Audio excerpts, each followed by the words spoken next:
Structure understanding level 1, defining the problem. The danger lies not in distance, but in departure from revealed truth. Calvin begins by using the phrase, the gods of those peoples, to define the true source of danger. The core issue is not where those gods come from or how far away they are, but whether they stand in opposition to the truth God has already revealed. When faith cannot rest in known truth, it inevitably opens its ears to error.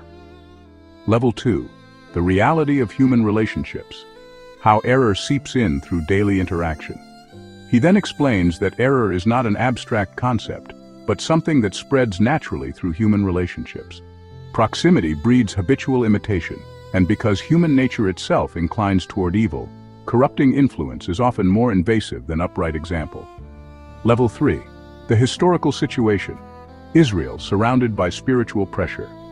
Within this human and social reality, Israel was encircled on every side by idolatrous nations. Without the boundaries established by God, they would easily and unconsciously imitate surrounding religious practices, ultimately losing their distinctness before Him. Level 4. Clarifying the language all around cuts off every excuse for compromise.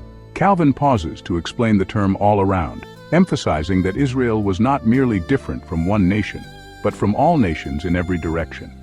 Therefore, appeals to majority practice, common custom, or cultural consensus can never justify compromise. Level 5. The expansion of temptation. From nearby imitation to distant novelty. The argument then widens. Temptation does not arise only from familiar neighboring peoples, but also from distant and unknown nations. Distance can actually heighten attraction, as novelty and misplaced admiration lower spiritual vigilance. Level 6.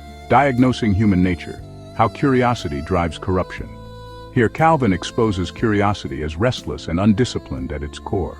Human beings are even willing to cross the world in pursuit of novelty, chasing things that in reality lead to corruption and death. Level 7. The theological climax. Faith founded on God's word stands above all nations. Finally, Calvin brings the focus back to God's revelation, asserting that faith grounded in God's word stands above every nation's customs, institutions, rites, and traditions.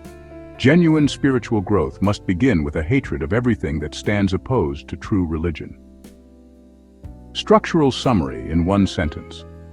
The structure of this commentary moves from the nature of the danger, through an analysis of human nature and historical circumstance, progressively expands the scope of temptation, and finally returns to the absolute authority of God's word as the only true safeguard.